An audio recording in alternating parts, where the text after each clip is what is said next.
Okay, so yesterday I posted a video of Manfred Euler, the physics professor in Germany, and I had contacted him about his research, specifically the um, Louis de Broglie law of phase harmony, and um, he replied back, and I had quoted his reply on my blog.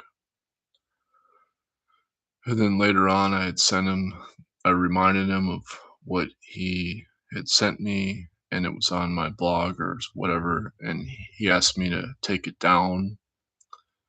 And I could tell he was kind of mad. And so, of course, I took it down. And then I searched his name yesterday and realized that he was working to publish what we had talked about. And so, um, I don't know how much I inspired him, like I can't remember what I asked him or how I brought up the law of phase harmony in relation to quantum biology, but he really emphasizes the key aspect of um, negative frequency as a force. So it's different than energy in classical physics, but it's still a semi-classical, relativistic model because Louis de Broglie was critiquing relativity. So basically, he just said that as a particle goes towards the speed of light, um, its time slows down, but the frequency goes up as energy, directly proportional to momentum. And that's a paradox because ever since Pythagoras in music theory, we know that frequency is inverse to time.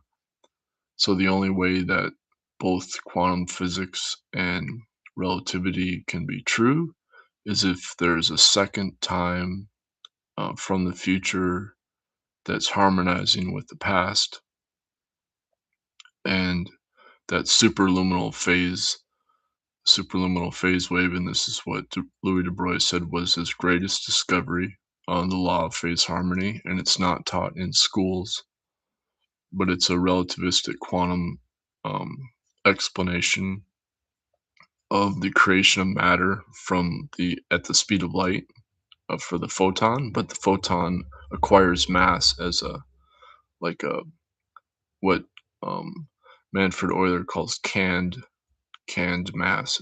Or canned energy. It's like you're canning the energy by having the photon turn around against itself as the um,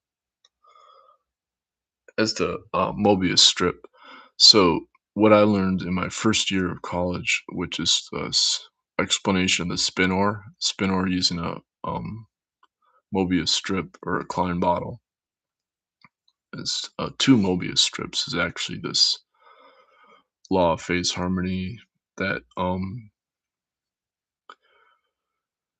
as Manfred Euler explains in quantum physics, you have a continuous evolution of the energy using the Schrodinger equation. So it it violates the classical physics where you can have a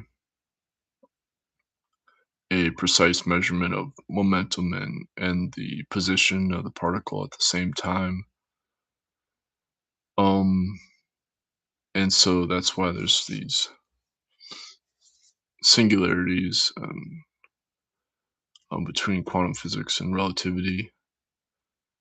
And basically, he's saying that, in the near field, this is always going on in with a quantum spin, even if it's not a particle moving close to the speed of light. So it doesn't have to be at relativistic speeds to exist. It can be even a particle at so-called rest.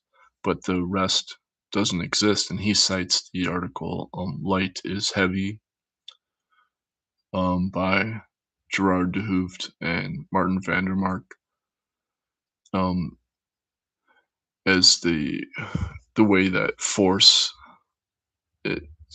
relativistic force causes the photon to have mass that then creates new matter. And this is because due to the frequency, there is no center of mass for the confined light. So when you turn light around, as you do in meditation, and you confine it back into your body, you are creating new matter from the negative frequency that's a superluminal time reversed signal, precognitive signal. And so what Manfred Euler did, what makes his paper so awesome is he just created a rotating gear model to explain this. And so you have two centers. You have a center of charge and a center of mass at the same time, and they have a they're going in opposite directions. And so, you know, that's why, like, when you go like this, you get a flip inherent to it. And then the when you connect those two, as so you have equidistance time is measured by wavelength, but then you have a wavelength that's twice as long that connects the two. And when you do that, you end up getting this superluminal phase wave that's inherent to the model. And I wish he had made a video of it, moving. But the thing is that people, as Westerners in science, we want to have some kind of visualization, to, like some kind of materialistic mechanical model, and that's what this provides. His paper basically says that, this is the how a spinor is explained. It's always relies on this near field quantum non-locality. But the whole secret about non-locality is that it's not spatially defined. So it's not limited. It doesn't decrease with a distance. So that's why it's I think it's like he's saying it's symmetric and synchronized, but I think it's inherently asymmetric and eternally in motion and non-local as non-commutative. And that's what Basil J. Hiley also um, realized. But it's just a subtle difference because he's still relying on this negative frequency and force to explain the secret of how matter is created from a superluminal um, virtual photon.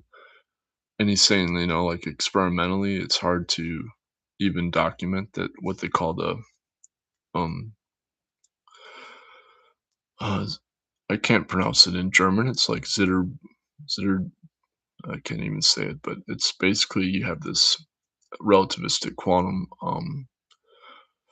vibration to the um, to every particle. That's, I guess it's the same as the spin, but this is what Louis de Broglie first realized. And um, yeah, so it's a really simplistic model, but it's pretty much like the same as the Tai Chi symbol when you look at his paper. And I'm gonna post a link of his paper again. But um, so the cool thing is like, well, it's a really complex concept, but he puts it in simple, like mechanical rotating gears. And when you put it in like a way that a car mechanic could understand it, then it's kind of hard to avoid the um Zitterbewagung, Zitterbewagung. Oops.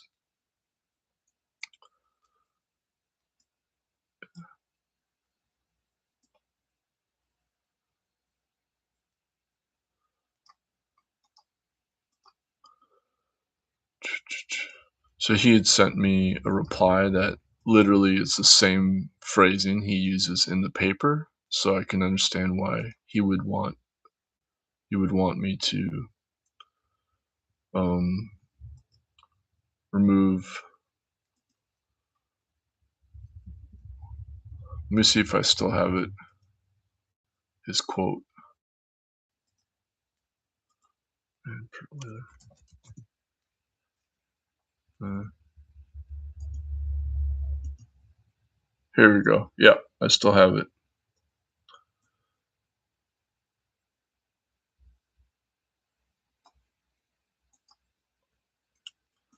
So he says it's a universal coherence with a mind-boggling outlook of phase harmony in the de Broglie theory relates a local periodic phenomenon, the particle clock, to a periodic propagating field in such a way that relativistic invariance is satisfied. If a similar phenomenon in the cell is relevant, it should couple the global oscillation pattern locally with periodic mechanic, electric, biochemical processes. Coherence as consciousness, ghost tones.